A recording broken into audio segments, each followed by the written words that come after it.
क्या आपने कभी सोचा है, अगर खुशी एक ऐप होती, तो क्या उसके रेटिंग्स 5 स्टार होती या एक? अरे ना घबराएं, हम कोई जादू की छड़ी नहीं लाए हैं, लेकिन दलाई लामा की कुछ बातें आपको वो खुशी दिला सकती हैं जो आपने कभी सोची भी नहीं थी। तो क्या आप तैयार हैं? क्योंकि हम आपको वो सीक्रेट बताएंगे जिससे आप हर दिन हंसते खुश रहते हैं, और वो भी बिना कोई महंगी चीज खरीदे। चलिए, इस वीडियो में हम खोलेंगे खुशी के सबसे बड़े राज जो आपके पास पहले से ही है। बस आपको उसे ढूंढना होगा। अध्याय 1। खुशी का असली मतलब क्या है, ये राज। दोस्तों, क्या कभी आपने सोचा है कि खुशी सिर्फ बड़े इवेंट्स और बड़े गिफ्ट्स में होती है, या यह कुछ और हो सकती है? दलाई लामा का कहना है, खुशी सिर्फ बाहर की चीजों पर निर्भर नहीं करती। यह हमारे अंदर है, हमारी सोच और दृष्टिकोण में है। अक्सर हम सोचते हैं कि खुशी किसी बड़ी चीज में छिपी होती है, जैसे कि कोई बड़ा गिफ्ट, यात्रा या किसी खास इवेंट में। लेकिन दलाई लामा कहते हैं कि सच्ची खुशी हमारी सोच, हमारी मानसिकता और हमारे दृष्टिकोण पर निर्भर करती है। इसे एक छोटे उदाहरण से समझिए। कल्पना कीजिए, आप एक छोटे से कमरे में बैठे हैं, बाहर बारिश हो रही है और आप अपनी चाय का कप लिए हुए हैं। आपको क्या लगता है, क्या ये पल खुशी का अनुभव नहीं हो सकता? क्या हमें हर छोटी चीज में खुशी नहीं ढूंढनी चाहिए? क्या कभी आपने महसूस किया है कि जब आप गहरी सांस लेते हैं तो क्या कुछ पल के लिए सारी दुनिया रुक सी जाती है? उसी पल में आपको लगता है कि आप और कुछ नहीं बल्कि खुश रह सकते हैं। दलाई लामा कहते हैं, खुशी बस आपके भीतर छिपी होती है, आपको उसे महसूस करने का तरीका ढूंढना होता है। अध्याय 2। खुशी की दिशा, क्या रास्ता चुने? अब बात करते हैं, क्या हमें खुशी के लिए एक खास रास्ता अपनाना चाहिए? दलाई लामा कहते हैं, खुशी पाने के लिए कोई खास तरीका नहीं है। यह एक यात्रा है, और हमें इसे हर दिन नए तरीके से सीखना होता है। कभी सोचा है, हम में से हर किसी का रास्ता अलग हो सकता है, लेकिन जो हमें जोड़ता है वह है खुशी पाने की चाहत। और यही कारण है कि खुशी के रास्ते का कोई निश्चित तरीका नहीं है। यह एक प्रक्रिया है जो हमें हर दिन थोड़ा थोड़ा करके सीखनी पड़ती है। भावनात्मक मोड़। आपने कभी सोचा है कि हम खुद को कितनी बार परेशान करते हैं यह सोचते हुए कि खुशी पाने के लिए हमें कोई बड़ा काम करना होगा? पर क्या सच में खुशी सिर्फ बड़े कदमों में होती है? असल में हम अपनी खुशियों को छोटे छोटे कदमों में महसूस कर सकते हैं, जैसे कि एक अच्छी किताब पढ़ना, दोस्तों के साथ हंसी मजाक करना या एक लंबी गहरी सांस लेना। यही असली खुशी है जो हम में से हर किसी के पास है।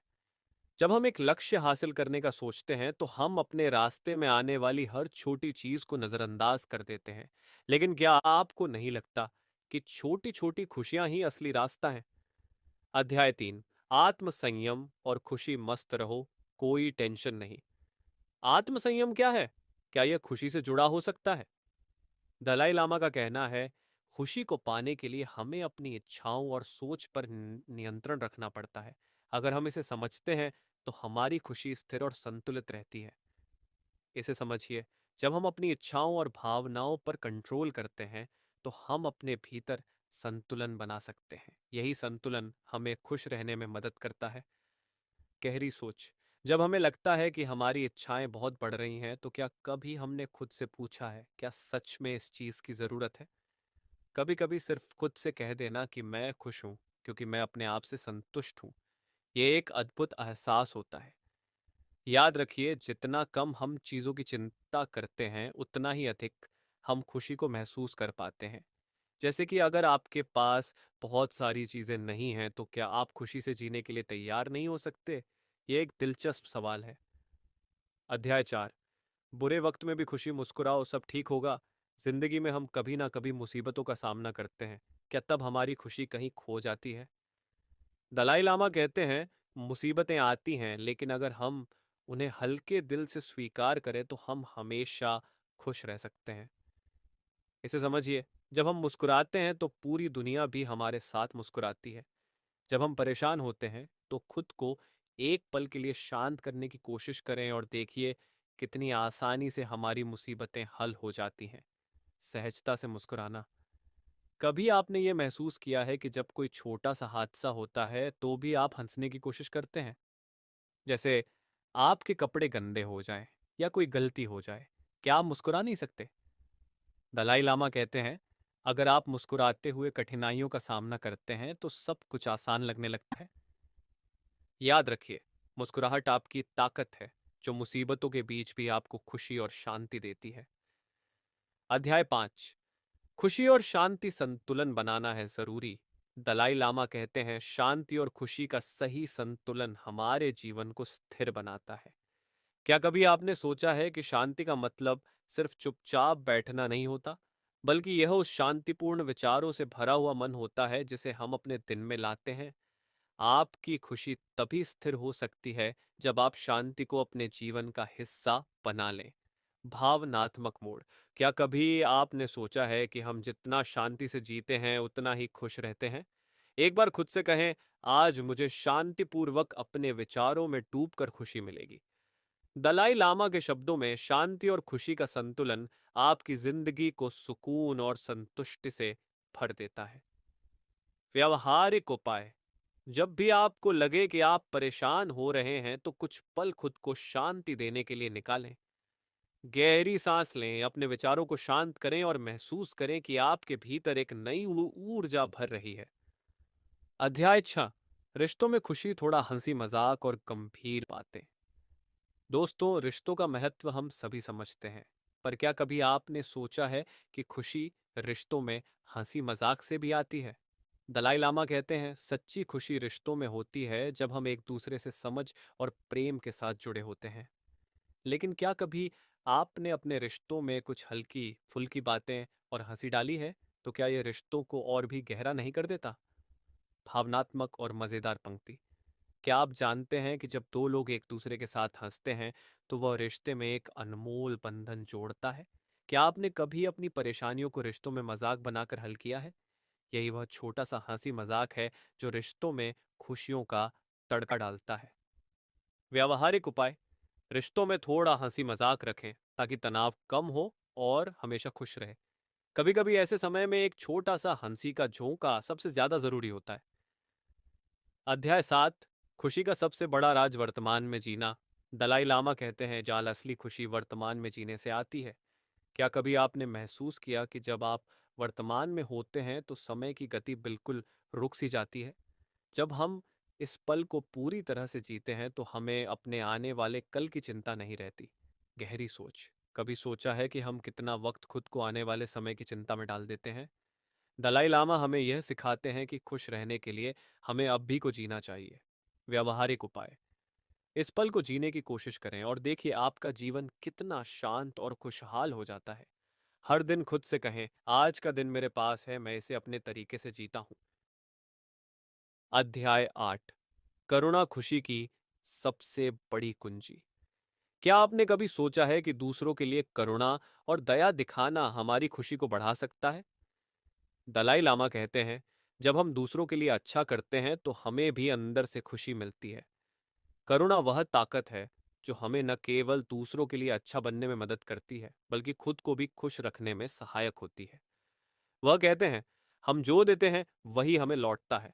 अगर हम दूसरों के लिए दया और करुणा दिखाते हैं तो वह हमारी अपनी खुशी का कारण बनती है। Smiley emotion.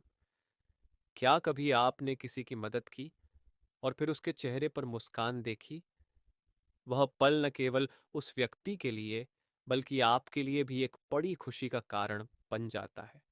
वह एक छोटा सा कार्य होता है जो आपके दिल को सुकून और खुशी से भर देता है। यह महसूस करें कि जब आप करुणा दिखाते हैं तो आप अपने भीतर एक शांति और संतुष्ट महसूस करते हैं, क्योंकि करुणा का जादू सिर्फ दूसरे लोगों पर नहीं बल्कि खुद पर भी असर डालता है। अध्याय 9। आभार खुशी का दूसरा नाम। आभार। क्या आपने कभी महसूस किया है कि आभार से आपका मन हल्का और खुश होता है? दलाई लामा कहते हैं, जो कुछ भी हमारे पास है उसका आभार व्यक्त करें। जीवन में छोटी छोटी चीजों के लिए आभारी रहें और यह आपके दिल को सुकून देगा। आभार से हमारी दृष्टि बदल जाती है। जब हम जो कुछ भी हमारे पास है उसे सराहते हैं तो हमें अधिक खुशी और संतुष्टि मिलती है। चाहे वह एक कप चाय हो, एक अच्छा दिन हो या एक प्यारा दोस्त हो, इन सब के लिए आभार महसूस करने से हमारी खुशी दोगुनी हो जाती है। मजेदार नोट। क्या कभी आपने देखा है कि जब आप किसी को धन्यवाद देते हैं तो उसका चेहरा एक नई रोशनी से भर जाता है। वैसे ही जब हम आभार दिखाते हैं तो हमारा दिल भी उसी रोशनी से भर जाता है। आभार सिर्फ शब्दों में नहीं, बल्कि उन छोटे छोटे कामों में होता है जो हम दूसरों के लिए करते हैं और खुद के लिए महसूस करते हैं। अध्याय 10। अपनी सीमाएं जानना खुशी के लिए सही दिशा। क्या कभी आपने सोचा है कि हमारी सीमाओं को समझना हमें खुश रहने में मदद कर सकता है? दलाई लामा कहते हैं, जब हम अपनी सीमाओं को स्वीकार करते हैं तो हम अपने जीवन में संतुलन और खुशी पा सकते हैं। बहुत बार हम खुद को ज्यादा थकाते हैं उम्मीदों और जिम्मेदारियों के बोझ में दबकर। लेकिन जब हम समझते हैं कि हर किसी की कुछ सीमाएं होती हैं तो हम अपने आप को राहत दे सकते हैं। गहरी सोच। क्या कभी आपने महसूस किया है कि जब आप अपनी सीमाओं को पहचानते हैं तो क्या आपकी जिंदगी आसान नहीं लगती? जैसे जब आप किसी काम को करने के लिए खुद पर दबाव डालते हैं और फिर थककर उसे छोड़ देते हैं, तो उस पल को स्वीकार करना कि यह मेरी सीमा है, ये आपका बोझ हल्का कर देता है। कभी सोचा है, अगर आप खुद से कहें कि मैं अपनी पूरी कोशिश करूंगा, लेकिन अगर कोई काम मुझसे नहीं हो पा रहा, तो मुझे खुद पर ज्यादा दबाव नहीं डालना चाहिए, तो क्या आपकी खुशी बढ़ सकती है? अध्याय 11। समय का प्रबंधन खुश रहने के लिए सही तरीका। हम सभी के पास एक दिन में 24 घंटे होते हैं, लेकिन क्या हम उनका सही उपयोग करते हैं? दलाई लामा का कहना है, अगर हम समय का सही प्रबंधन करें तो हम अपनी जिंदगी में शांति और खुशी पा सकते हैं। हम हमेशा अपने जीवन में कुछ समय निकालने की कोशिश करते हैं, लेकिन कभी कभी हम गलत तरीके से वक्त बर्बाद करते हैं। Interesting tip. क्या कभी आपने महसूस किया है कि जब आप अपने समय को सही तरीके से व्यवस्थित करते हैं तो आपका दिन कहीं अधिक उत्पादक और शांत होता है? दलाई लामा के अनुसार एक अच्छी दिनचर्या हमें न केवल मानसिक शांति देती है, बल्कि खुशी को भी बढ़ाती है। इस दिनचर्या में काम के साथ साथ आराम और मनोरंजन का भी समय होना चाहिए। याद रखें, समय का सही प्रबंधन ही खुशी की कुंजी है। अध्याय 12। स्वास्थ्य और खुशी, मानसिक और शारीरिक सेहत का तालमेल। क्या मानसिक स्वास्थ्य और शारीरिक स्वास्थ्य का तालमेल हमारी खुशी में योगदान करता है? दलाई लामा कहते हैं, अगर आपका मन और शरीर स्वस्थ हैं तो आपकी खुशी भी स्थिर रहती है। जब हम अपने शारीरिक स्वास्थ्य का ध्यान रखते हैं तो हमारी मानसिक स्थिति भी बेहतर होती है, और जब हमारी मानसिक स्थिति सही होती है तो शारीरिक स्वास्थ्य भी अच्छा रहता है। यह एक ऐसी चक्रीय प्रक्रिया है जो हमें सच्ची खुशी देती है। Smiley tip. क्या आपने कभी महसूस किया है कि जब आप खुश होते हैं तो आपका शरीर भी ज्यादा ऊर्जा से भरा रहता है? और जब आपका शरीर ठीक महसूस करता है तो क्या मानसिक रूप से आप और ज्यादा खुश नहीं होते? ये दोनों एक दूसरे के साथ जुड़े होते हैं। दलाई लामा का कहना है कि हमें अपनी मानसिक और शारीरिक सेहत पर समान रूप से ध्यान देना चाहिए, तभी हम वास्तविक खुशी का अनुभव कर सकते हैं। अध्याय 13। सरलता जीवन को आसान बनाना। क्या आपको लगता है कि जीवन में कुछ चीजें अत्यधिक जटिल हो जाती हैं? दलाई लामा का कहना है, हमारे जीवन में सरलता लाने से खुशी और शांति बढ़ती है। बहुत बार हम अपनी जिंदगी को खुद ही जटिल बना लेते हैं। ज्यादा काम, ज्यादा जिम्मेदारियां और ज्यादा उम्मीदें। मजेदार बात, क्या कभी आपने महसूस किया है कि जब हम चीजों को सरल बनाते हैं तो कितना आसान लगता है? जैसे अगर हम अपने जीवन को थोड़ा हल्का और सरल रखें तो हमें छोटी छोटी खुशियों को महसूस करने का मौका मिलता है। सादगी ही असली खुशी का रूप होती है। अध्याय 14। खुशी का साधन, खुद को समझना और स्वीकार करना। अंत में सबसे महत्वपूर्ण बात, खुशी का असली साधन है खुद को समझना और स्वीकार करना। दलाई लामा कहते हैं, जब हम खुद को सच्चे दिल से समझते हैं और स्वीकार करते हैं तो हमें असली खुशी मिलती है। हमारी जिंदगी के सबसे बड़े संघर्ष हमारी आत्म स्वीकृति से आते हैं। अगर हम खुद को सही से समझें और अपने दोषों को स्वीकार करें तो हम खुद को और दूसरों को बिना किसी डर या संकोच के प्यार कर सकते हैं। गहरी सोच।